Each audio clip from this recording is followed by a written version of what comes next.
What the hell is even that? Apparently, this is Erik ten Hag trying to solve the problems at Manchester United. Today, we are rebuilding Manchester United as a manager that clearly has a lot less hair than I do. All I see on my social media these days is Erik ten Hag, the Ajax manager, going over to Manchester United and already making demands like letting go players like Cristiano Ronaldo with immediate effect.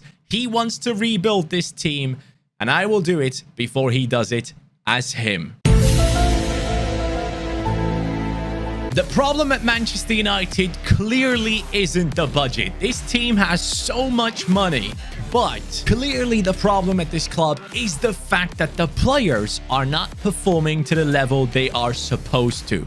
I don't even want to start off with this man right here. Yes, he's a meme, but at the same time, if we're being honest, he's terrible. Maguire. I wouldn't even let him on the bus after the match. A lot of people obviously know Ten Hag from his success at Ajax, but at the same time, you have to realize he was at Bayern Munich during a period where Pep Guardiola was there, and you can see that in his style of play. Based on that information, we have to make decisions in terms of who we let go. I'll never let go. And who gets to play for this Manchester United team in the future. Players whose futures are currently not looking too good at the club, and players that fans mainly seem to be disappointed with will be let go. So we're talking about the likes of Pogba, who's supposed to go to PSG. We're talking about Marcus Rashford, who apparently also was supposed to go to PSG if Mbappe leaves over to Real Madrid to kind of try and replace him, which good luck with that. Cristiano Ronaldo. Who is apparently not part of his plan as well. So many players will have to go, but this rebuild, we're going to bring in the perfect Ten Hag players into the United team. Also, another thing that we need to do immediately is the fact that we need to take this captaincy armband away from Harry Maguire. I am sorry. I just constantly see De Gea stepping up defeat after defeat on the interviews and saying it how it is. We are not good enough. We are not good enough. That's for sure. Maguire makes mistakes and he just talks about, oh yeah, we didn't do too well today and all that stuff. It seems like he doesn't take any ownership, and genuinely, if I'm a new player coming into this club, I'd have so much more respect for a player like De Gea, who has been there for years and years and has performed at the top level many, many, many times. De Gea, you are my captain. One of the clear transfer targets Manchester United apparently has is this man right here. There are tons of pictures of him in a Manchester United shirt already. Nkunku, who has had better numbers than Messi and Cristiano Ronaldo combined in this season from Leipzig, coming into the team now. He is the #1 signing, and he will bring in a shift in formation, a formation that Ten Hag well and truly knows already. It is that Dutch style of playing that 4-3-3, but with a fluid front line. Nkunku will be our center forward in this formation, and his ability to score and assist the players will be huge for this team. Before we get any further into the video, a huge thank you to today's sponsor, Tennis Clash. The game is now a massive hit around the world, has over 1 million users on a daily basis that are active, and on top of it, my stepdad, who is a tennis coach, loves it. I mean, just check out the ratings of this game in the app stores. People just love it. Also, this year, Tennis Clash is collaborating with the Roland Garros tournament, which is launching with a special in-game tournament with amazing prizes, 2 paid expenses, trips to Paris, and a €5,000 prize to the grand final winner. I'm already extremely excited to have this collaboration on the channel. I'm playing the 1v1 tournaments in some of the biggest and best stadiums when it comes to tennis, and I would definitely recommend to you guys take part in this one. Link in the description down below. Download the game for free and enjoy it. If you do so, you will not only support this game itself, but also support my channel, so that is very much appreciated. Link in the description down below. So this is my character, and what I love about this game is the fact that you can just jump right into a game immediately. I have plenty of coins because I've played a couple of games. We're coming up against Knight, and I'll show you the game mechanics. So here we go. First one. I know for a fact, because of the racket that I have, that my forehand is really good. I'm gonna try. Oh no, that's too far, Johnny. What are you doing? It's so easy to play this game, and my forehand is just too good. I mean, come on. I have a racket that specifically boosts my forehand. So every time I get the ball, I try to get it onto my forehand. And then here we go. No chance. Yeah. See? No chance for Mr. Knight. What I also love about this is you can tap right here and move your player and predict your opponent's shots. And that really helps in beating people. So I personally will smack this one across. It's a 4-1, 5-1 win. There we go. Clap it up. Easy peasy. What I love about the game is that I can play with different characters, decide what ability I want to focus on, forehand, backhand, or agility, and really play the way I want to. As you can see in the top right there, you can invite your friends to come along and play with you. I'm definitely going to be stepping up against my tennis coach stepdad. We're going to have a lot of fun with this one. No chance. We win that one, lads. Guys, download Tennis Clash right now for free in the link in the description down below to support the channel and play an amazing game, in my opinion. Of course, as I said before, take part in a tournament in which you can win up to 5,000 euros, and you will have a chance to get a paid expense trip to Paris and the grand prize of 5k as mentioned before. Link in the description down below. Let's get on with the video. Thank you, Tennis Clash, for sponsoring us. Manchester United is so interested to bring this wonder kid into their team. In the past few days, it has been reported that Pogba and Matic are supposed to leave, and this young man, Tchouaméni, is supposed to come. So we have brought him in. The dreams of Manchester United fans are coming true right now. Man, you guys must love me right now. We have Nkunku at the center forward and Tchouaméni now in that center midfield position. Why is this kid so good? Let me show you. When you go on a football stat page that looks into every single detail, you see that Tchouaméni is one of the best passers in the game, progressive passes in the world of football in the top 5 divisions. He is in the 98th percentile in terms of interceptions. This is a midfielder that can not only defend, but also move the ball forward. Exactly what Manchester United need, in my opinion. A player that really would fit in to play alongside the likes of Bruno Fernandes in that midfield. As he proceeds to hug him, he probably wants to hug him all the way across from Netherlands over to Manchester United. Yes, Erik ten Hag wants to bring in his own protege, the man that he has made who he is these days, Jurrien Timber. Now, I want to sign him as well. The problem is they just don't have any space. So I'm going to have to wait for Timber to be available.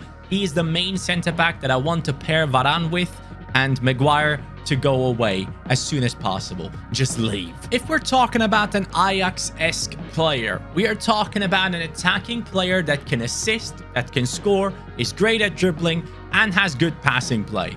In that sense, Moussa Diaby is the perfect player. I've watched this guy many times this season, and he has impressed me so much for Bayer Leverkusen. 27 matches, 12 goals, and 9 assists. He is just the perfect player when it comes to Manchester United. So for that reason, we are now going to be pairing him up alongside Nkunku and Jadon Sancho. That front three just sounds extremely dangerous to me. I am aware we do not have a main man, a top striker in there, but we have the fluidity, like a Liverpool team, for example, where they can exchange positions and just confuse the opponents and use that to their advantage. So these 3 transfers have already cost us a bunch of money. 56 million plus Ronaldo for Nkunku, 80 million for Moussa Diaby, 60 million plus Fred for the likes of Tchouaméni. I think for the first season, that's a fair amount that we can see Manchester United spend. So next season, we'll go for more transfers. Now let's see how the season actually goes with these new guys in. I don't know how to put this, but I swear to God, we might get into the Champions League final. Oh, wow. First season with Erik ten Hag leads to us to get into the Champions League semi-finals with Manchester United. Now, that is a great achievement immediately, but that isn't. Oh, wow. 7th. Oh, okay. That is terrible. He might get fired immediately. Guys, that is an issue for sure. We have to fix that immediately. I'm happy with the boys that we have on the team, but we will have to be honest right here. A new CDM that isn't necessarily McTominay needs to come in. A new centre-back needs to come in that isn't Lindelof, obviously, and that hopefully will be Timber. And the fullback situation, lots of United fans aren't happy with that spot either. So we'll see if we can fix a few more things about this team in the Ten Hag style. But one thing I would like to pride myself on is the fact that Nkunku's first season resulted in 31 goals and 15 assists. This guy is just on fire, not only in real life, but also in FIFA. It had to be done. I'm sorry, because this transfer has been talked about too many times. Jackie Chan. Declan Rice. Is it going to be Chelsea? Is it going to be Manchester United? Is he actually going to be staying at West Ham? Because they are en route to the Europa League final, which is just crazy as well. But they have beaten Olympique Lyon. We have brought him into the squad right now. He even scored in that game. By the way, guys, let me know in the comments down below, what do you think Erik ten Hag is going to be able to achieve at Manchester United? I personally don't even know at this point anymore, but one thing I do know is that Ten Hag apparently, in the dealings with the owners at Manchester United, the people that employ the coaches, has basically come out and said, what you guys are doing is completely wrong. The scouting is terrible. I don't want to do it this way. If I do join this club, everything has to change. I like that. And I hope Manchester United respect that attitude, because you guys have been terrible at recruiting a lot of players. And finally, we also present to you Timber. He is now a part of the team as well. As I said before, we can get him last season. Now he's here. Ten Hag is going to be very happy because he knows he got a gem in Timber. He like it. As a left back, I wanted to bring in a new player, but also keep Wan-Bissaka. I personally have watched Wan-Bissaka when he was at Crystal Palace. I was extremely impressed in the ways he played. And I think if Erik ten Hag comes in and he can actually spend some time on this kid, I genuinely believe he can get the best out of Wan-Bissaka. Now, Luke Shaw at the same time, I don't know. I personally feel like Lodi needs to come into the team. This guy is a solid defender with the ability to move forward and even score goals, which he has proven a bunch of times this season for Atleti. I've seen him score some goals, and being in that Simeone team, that character that Simeone team at Atletico Madrid has, I feel like that's something that Manchester United team kind of lacks at times. So I like Lodi in this team. Now, at the same time, these aren't necessarily massive upgrades. In fact, they're actually downgrades. Lindelof was 82 rated and Luke Shaw was 84 rated. But now, this team is set up in a way where I'm actually pretty happy with it. And also, don't forget, Donny van der Beek is back from his loan, former Ajax player, now supporting the team off the bench. As a Liverpool fan, I obviously don't necessarily want to see Manchester United be up there and winning league titles. I'll say that straight up. But I want them to be competing for the title more than I want to compete against Manchester City. Because honestly, I don't care about Manchester City. Yes, sure, it has become somewhat of a rivalry in the last few years because of the likes of Pep Guardiola taking them to new levels. But I personally would much rather prefer Liverpool fighting against Manchester United for the titles. It would be a beauty. But I also would like to have them join into that exclusive club of teams that play for the titles at the moment. But guys, we have made it to the Conference League final. Gladbach get smacked. Yes, 3-1. Now, the one thing that I like about this rebuild is the fact that we are doing it with players that are already here and also taking new ones in and kind of keeping it semi-realistic with this one, obviously. Jadon Sancho, 92. Nkunku, 90. Diaby up to an 87. Tchouameni is now one of the best midfielders in the world. Declan Rice, of course, ridiculous. Timber with a +5. Lodi with the +5. What the hell is going on? Wan-Bissaka, you're sleeping while these guys are growing to the sky. What is going on with you, pal? Donny van der Beek and McTominay looking good off the bench. Dalot and Teles looking solid as well. We have some really good backups in this team, but look at that team. Like, in my head right now, I'm thinking, oh, It's that easy for Manchester United, especially with the budgets that they have, man. I mean, these guys can spend hundreds and hundreds of millions every single transfer window. You'd think that if they would do a little bit better scouting, they'd be able to achieve this as well. But hey, that's just me. They go ahead and spend money on forwards and midfielders while they desperately needed a CDM to come in. And, you know, that's a whole different story. But guys, this was not only a season in which we won the Conference League, we also won the league itself. Manchester United on 89 points. And I bet you it was Nkunku who led the line again. I was right. Jadon Sancho, though, 29 and 14. That's nice. That's nice. To add more danger to this Manchester United team, which I'm very happy with the starting lineup with, we are bringing in the likes of Zaniolo, the player that has just scored a hat-trick for AS Roma in their last game. And we're bringing in a more unknown but big talent, Gonzalo Plata, coming in. He is from Ecuador. I don't want to be wrong on this, but I might be wrong. I'm not too sure. But the guy that replaced Cristiano Ronaldo at Manchester United at the time, Ener Valencia, I think his name was he from Venezuela or was he from Ecuador? If he was from Ecuador, well, I'm just going to pretend this is the next Ener Valencia, but better. Well, Manchester United, I'm sorry, but you suck. 2024, Real Madrid, it didn't work out. And at the same time, I will have to say, it's probably my fault as well. This season, it didn't work out. Now, the question is, would Manchester United fans be happy with challenging for the Champions League trophies within the next 3-4 years? Are you happy to take on 2-3 years of building to then have that success? Because immediate success will cost you a lot of money and you will have to take a lot of risk bringing in the players that you bring in. Now, this season, we only get 4th.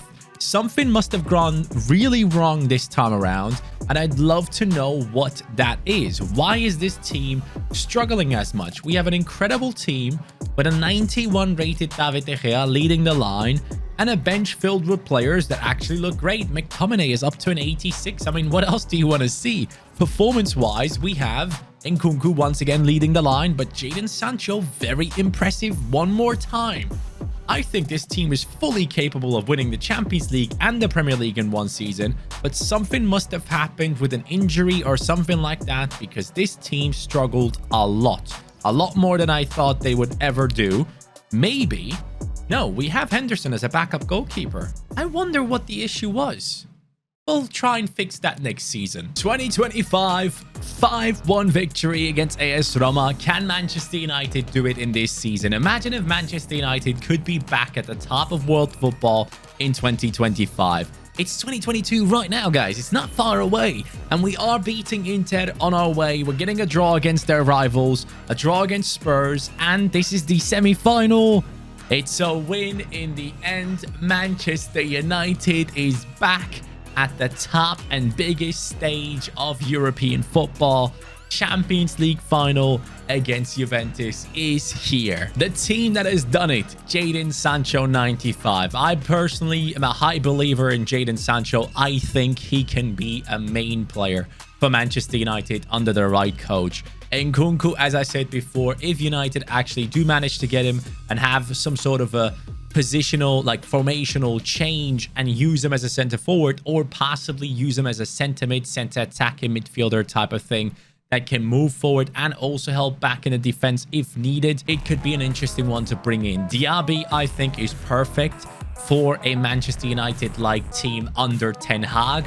Under his philosophy, he is perfect for it. Tchouaméni is just overall an incredible player, hence why he totally deserves those potentials that he has in FIFA 22. I personally saw him play a bunch of times this season, and I think he's just ridiculous. And he's apparently the player with the most interceptions in the top 5 leagues. I've seen a couple of stats around that. He's just incredible. Declan Rice, obviously, Mr. England right here, the man to lead the line there. Bruno Fernandes coming in, or Bruno Fernandes, coming in with the 94. He should be a player that really sticks around the Manchester United, in my opinion.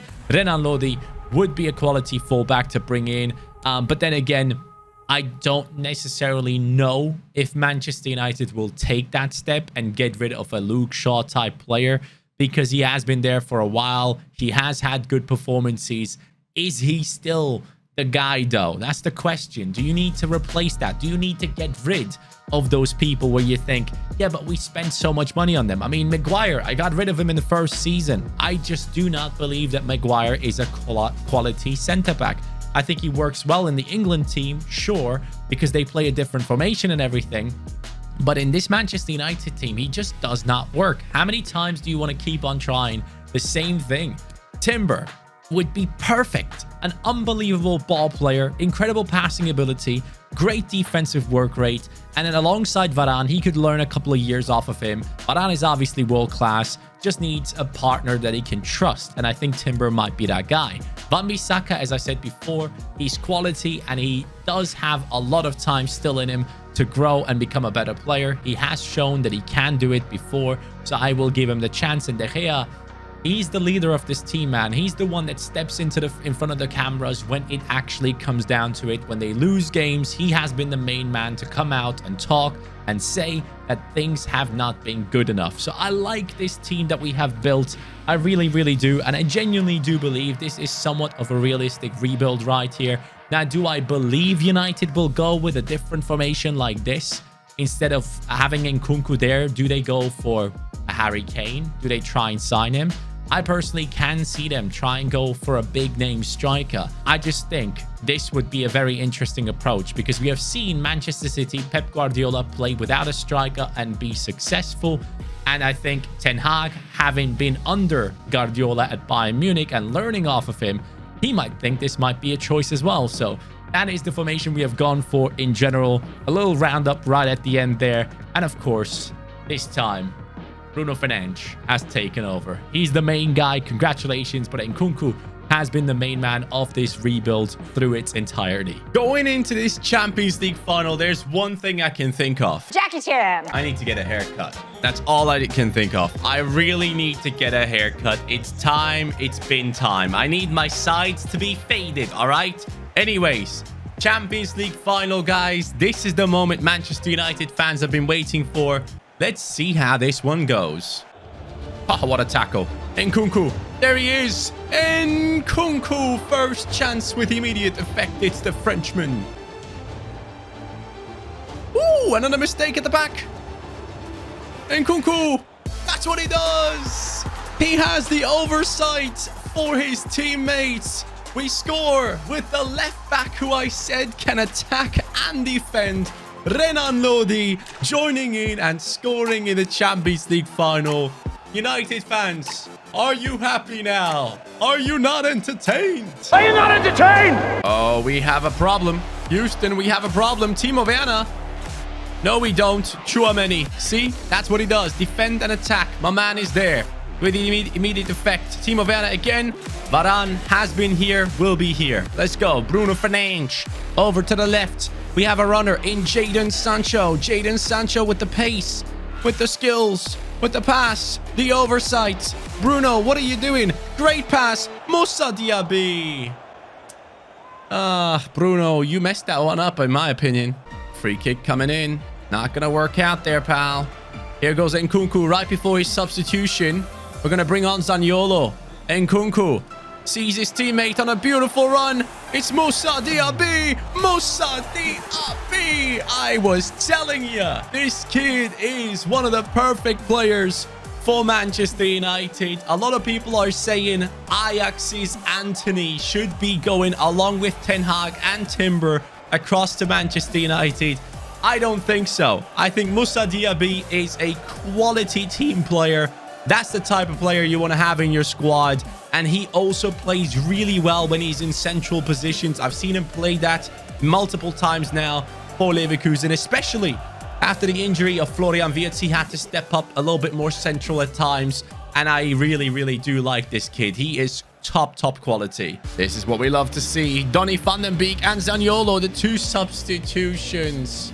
Oh, Donny, why you disappoint me so bad? Oh, hold on. Declan Rice, Zaniolo. Zaniolo, show me that strength. That's your whole point, isn't it? Go on, Zaniolo. Zaniolo not only scores a hat-trick for AS Roma, but now scores a goal for Manchester United in the final.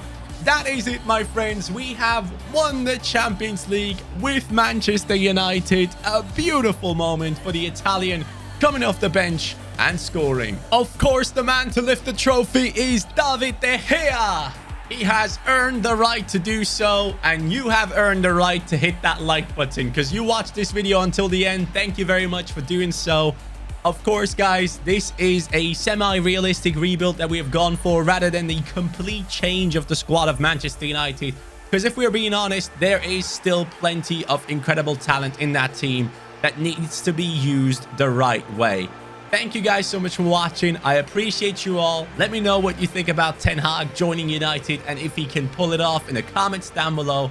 Have a great day. Take care and peace.